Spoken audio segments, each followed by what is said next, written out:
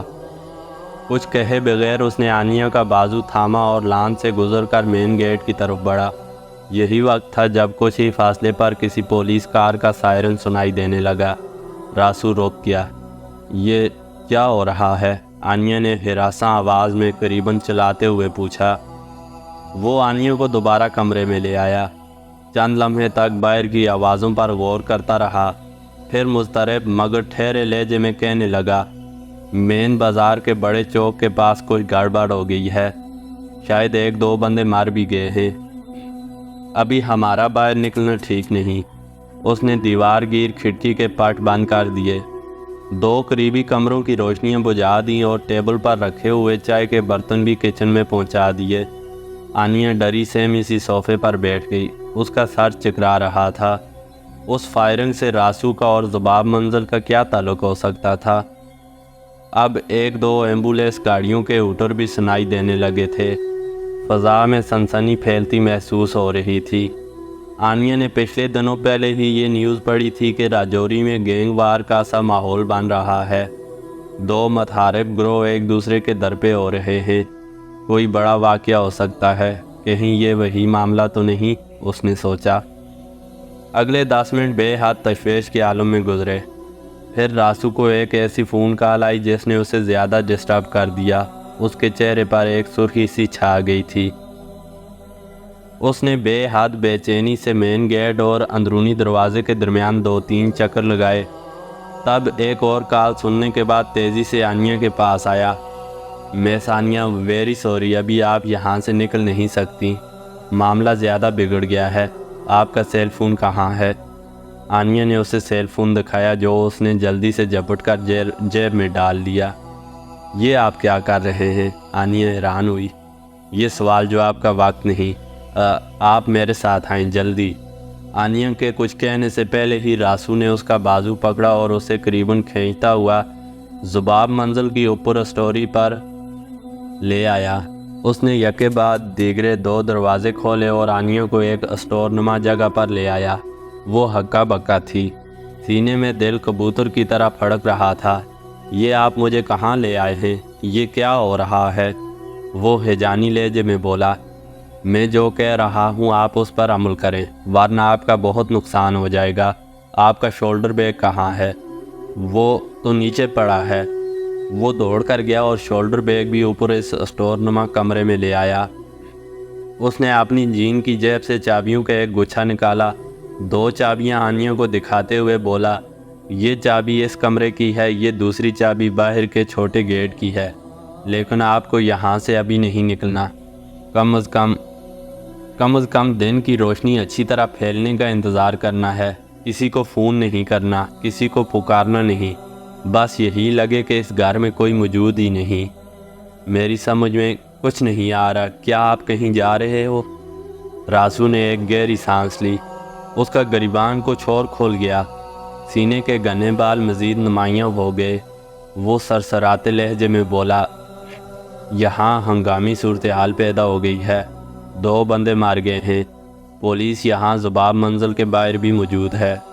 ممکن ہے کہ یہ لوگ مجھے بھی یہاں سے گرفتار کر کے لے جائیں، مگر پریشانی کی بات نہیں ہے، 2-4 روز تک میں پھر باہر آ جاؤں گا، لیکن اگر پولیس کو یہاں آپ کی موجودگی کا پتہ چل گیا تو یہ بڑا مسئلہ ہو جائے گا۔ وہ آنیا کو مختلف ہدایات دے ہی رہا تھا جب ذباب منزل کا بیرونی گیٹ دڑا دڑ بجایا جانے لگا۔ آنیا کا موبائل فون اسے واپس کر کے وہ سیڑھیوں کی طرف بڑھا، لیکن پھر جلدی سے واپس آیا۔ وہ ساتھ والے کمرے میں گیا اور کوئی چیز ڈبل بیڈ کے نیچے کسی خفیہ جگہ پر چھپائی۔ آنیا نے یہی اندازہ لگایا کہ وہ راسو کا موبائل فون ہے۔ پھر آنیا پر ایک نظر ڈالتا ہوا وہ نیچے اتر گیا۔ بوکھلائی ہوئی آنیا نے راسو کی ہدایت کے مطابق اسٹور نما کمرے کا دروازہ اندر سے لاک کر دیا اور لائٹس آف کر کے دم ساتھ لیا۔ اگلے 5-10 منٹ کافی سنسنی خیز اور بے حد تناؤ بھرے تھے۔ ذباب منزل کے مختلف حصوں میں بھاری بوٹوں کی آوازیں گونج رہی تھیں، دروازے دڑا دڑ کھل رہے تھے اور بند ہو رہے تھے۔ کچھ آوازیں اس اسٹور نما کمرے کے بالکل نزدیک بھی سنائی دیں۔ کسی پولیس افسر کا ایک کرہت جملہ آنیا کے کانوں تک بھی پہنچا۔ وہ غالباً راسو سے ہی پوچھ رہا تھا کہ وہ لنگڑی کہاں ہے، اشارہ یقیناً اس سدرا نامی لڑکی کی طرف ہی تھا۔ اس سوال کے جواب میں جو کچھ کہا گیا وہ آنیا کے کانوں تک نہیں پہنچا۔ کچھ ہی دیر بعد آہٹوں، آوازوں اور للکاروں سے آنیا کو اندازہ ہو گیا کہ راسو کو گرفتار کر کے ذباب منزل سے لے جایا جا رہا ہے۔ وہ دم سادے سکتہ زدہ کھڑی رہی۔ آنیا گہری تاریکی میں اس تنگ کمرے کے اندر ساکت و جامد بیٹھی تھی۔ اس کا گلا بالکل خشک ہو چکا تھا۔ راسو کی ہدایت کے مطابق اس نے اپنا فون بند کر دیا تھا۔ راسو کے حوالے سے وہ پہلے بھی کسی خوش فہمی میں مبتلا نہیں تھی، اور اب تو جو کچھ ہو رہا تھا وہ بے حد تشویشناک اور پرخطر تھا۔ وہ کہہ رہا تھا 2 بندے مر گئے ہیں، تو کیا ان ہلاکتوں سے اس کا کوئی براہ راست تعلق تھا؟ اس سے پہلے وہ کسی واردات کے شعبے میں پکڑا گیا تھا اپنی موٹر بائک سمیت، اور اس سے پہلے بھی خبر نہیں کیا کچھ کر چکا تھا۔ آنیا کو وہ واقعہ بھی یاد تھا جب وہ اپنے کسی زخمی ساتھی کا خفیہ طور پر علاج کرانا چاہتا تھا۔ فی الوقت آنیا کے نزدیک سب سے اہم سوال یہی تھا کہ وہ اس چھوٹے سے کمرے میں کب تک بند رہے گی۔ راسو کو اندیشہ تھا کہ اس کی گرفتاری کے بعد بھی پولیس ذباب منزل کے قریب موجود رہے گی، تو کیا وہ ساری رات یہیں بند رہ کر گزار دے گی؟ آنیا کے والد ایک بڑے وکیل تھے جلندھر، بلکہ پورے ضلع میں ان کو بڑی اچھی طرح جانا پہچانا جاتا تھا۔ چند لمحوں کے لیے آنیا کے جی میں آئی کہ وہ پاپا کو فون کرے اور اس ساری صورتحال کے بارے میں بتا دے۔ وہ والدہ سے زیادہ والد کے نزدیک تھی اور ان سے ہر طرح کی بات کر لیتی تھی۔ بہرحال کچھ مزید سوچنے کے بعد اس نے پاپا کی پریشانی کے خیال سے یہ ارادہ ملتوی کر دیا۔ تب اس کا دھیان نہار اور دلبر ماموں وغیرہ کی طرف بھی چلا گیا۔ نہار یقیناً اس کے لیے پریشان ہونا شروع ہو گئی ہوگی، اسے کسی نہ کسی طرح اطلاع دینا ضروری تھا۔ ذباب منزل میں اب مکمل خاموشی تھی، بس کسی وقت کسی پالتو بلی کی میاؤں میاؤں سنائی دے جاتی تھی۔ 15-20 منٹ بعد آنیا نے تھوڑی سی ہمت کی اور راسو کی دی ہوئی چابیوں میں سے ایک چابی ہضمی قفل میں لگا کر اس اسٹور نما کمرے کا دروازہ کھول لیا۔ اس کا دل بے طرح دھڑک رہا تھا۔ کمرے سے باہر نکل کر اس نے دیکھا کہ دروازہ دیوار کا ہم رنگ تھا اور دیوار کی پینلنگ کا حصہ ہی دکھائی دیتا تھا۔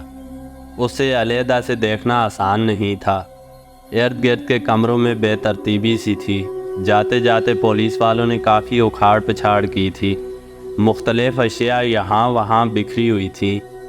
اس نے لابی کی لائٹس آن نہیں کی، اندھیرے میں ہی دھیان سے قدم رکھتی ہوئی ایک کشادہ سلائیڈنگ ونڈو کے پاس پہنچی۔ شیشے کے پار ذباب منزل کے سامنے والی سڑک کا کچھ حصہ اور 1-2 گلیاں نظر آتی تھیں۔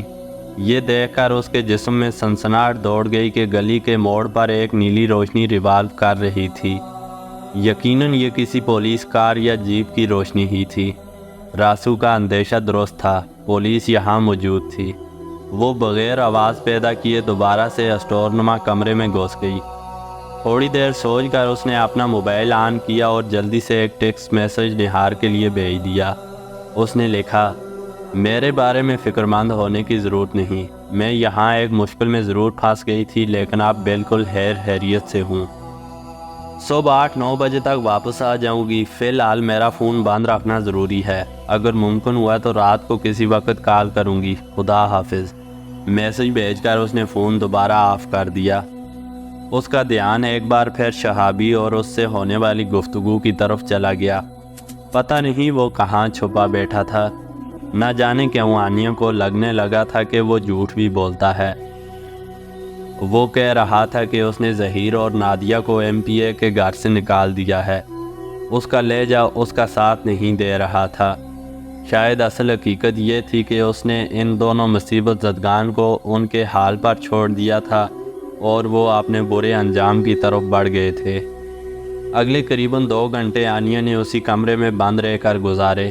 سینکڑوں ہی وسوسے اس کے ذہن میں کلبلا رہے تھے، مگر پھر دھیرے دھیرے اس کا خوف کم ہونے لگا۔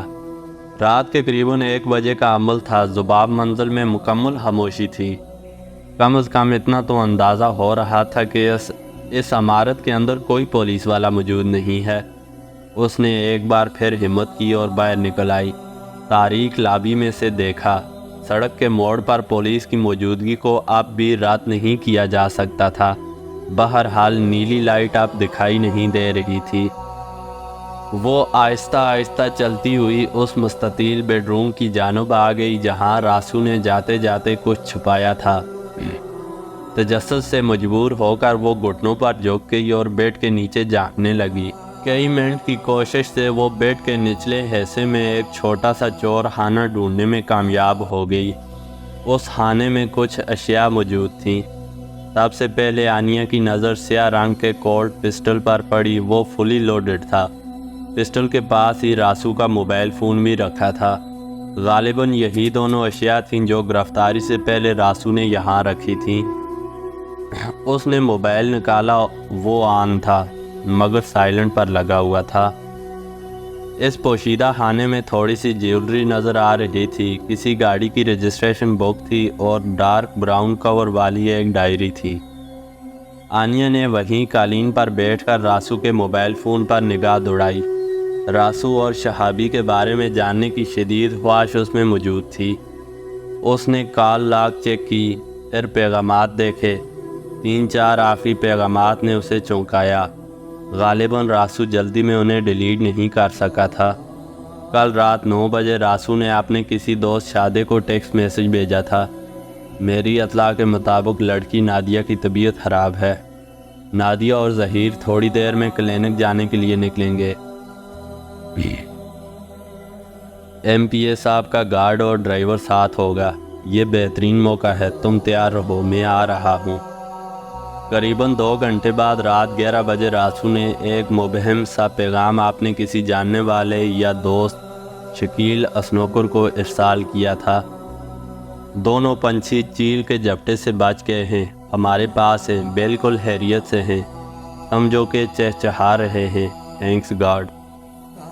قریباً 15 منٹ بعد 11:15 بجے یکے بعد دیگرے شہابی کی 3 کالز راسو کے اس نمبر پر آئی تھیں جو اس نے اٹینڈ نہیں کی تھیں۔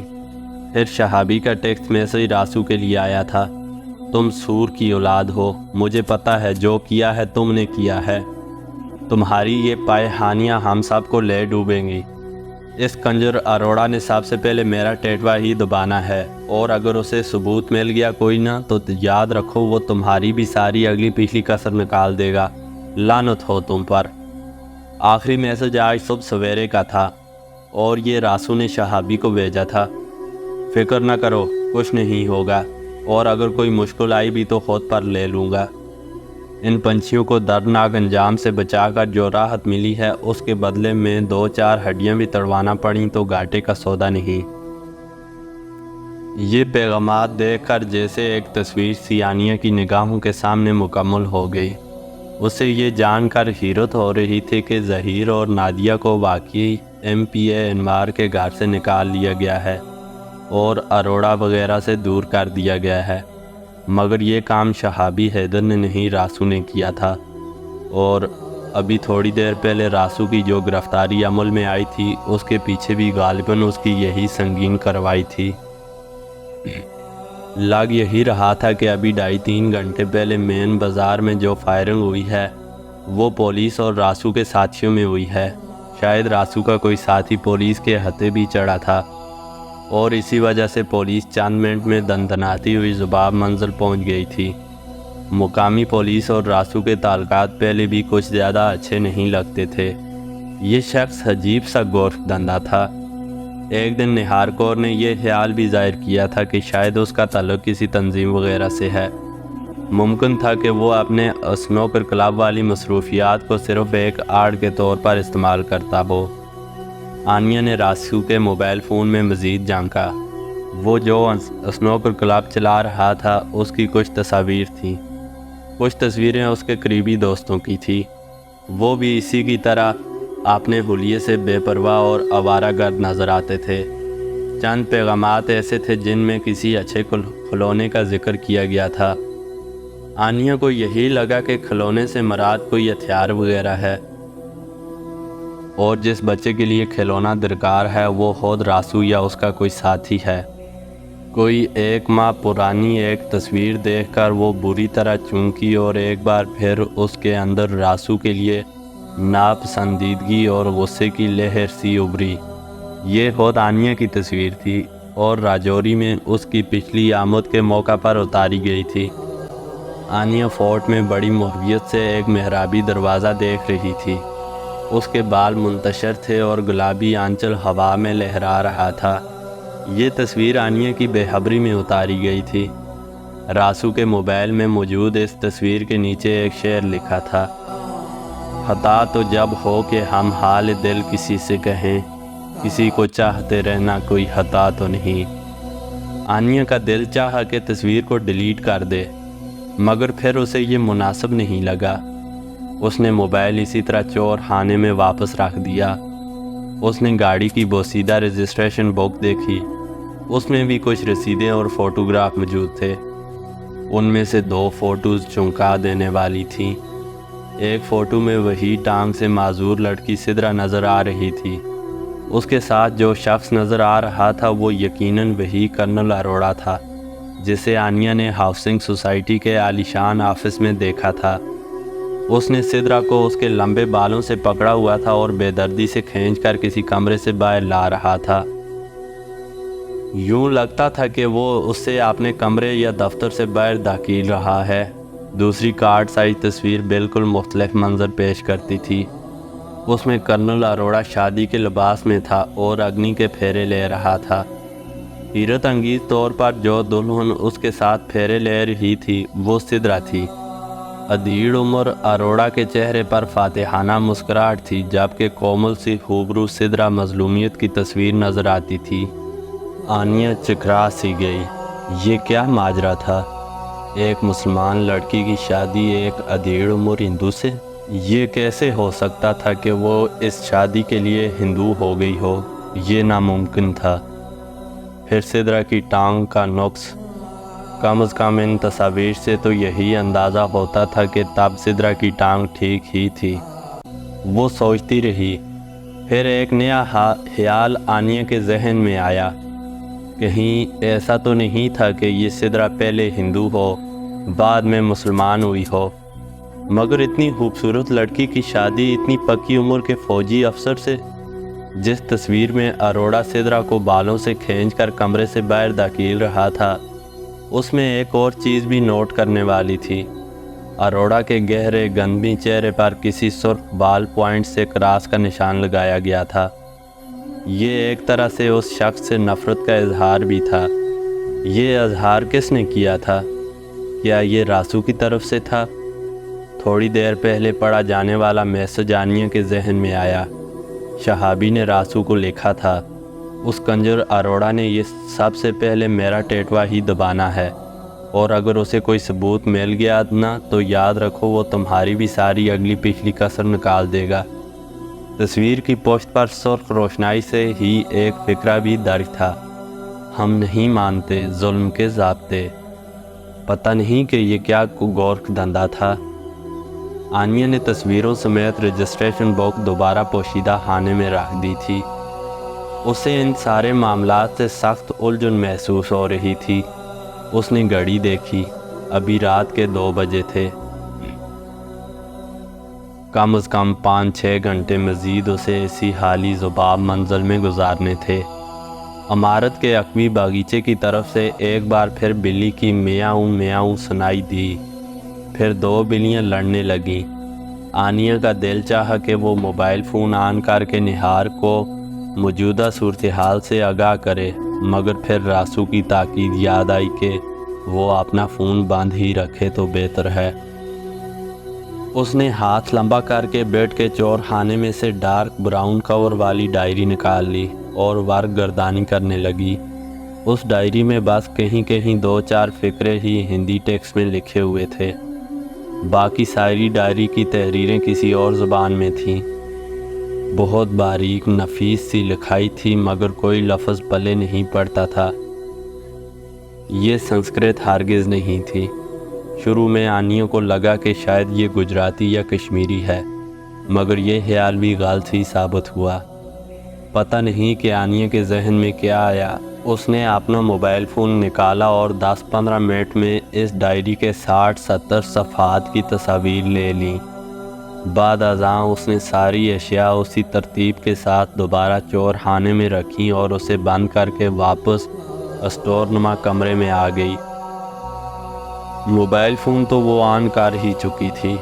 اس نے حیران و پریشان نہار کور سے رابطہ کیا اور بڑی دھیمی آواز میں اسے ذباب منزل کی ساری صورتحال سے آگاہ کر دیا۔ گفتگو کے آخر میں نہار کور نے بے حد پریشان لہجے میں اسے مشورہ دیا کہ وہ صبح سویرے 5 اور 6 بجے کے درمیان وہاں سے نکلنے کی کوشش کرے، کیونکہ اس وقت رات بھر ڈیوٹی دینے والے پولیس اہلکار اپنی جگہ چھوڑ دیتے ہیں۔ پہلی بار نہار کور بھی خوفزدہ محسوس ہوئی تھی۔ یہاں کے سارے معاملات بہت بگڑے ہوئے لگ رہے تھے۔ جی تو دوستو، ہماری آج کی قسط یہاں پہ مکمل ہوتی ہے۔ تاریخ کے اوراق پر بکھری داستان کے مزید واقعات اگلی قسط میں سنیے گا آپ۔ تب تک کے لیے دیجیے مجھے اجازت۔ اللہ حافظ۔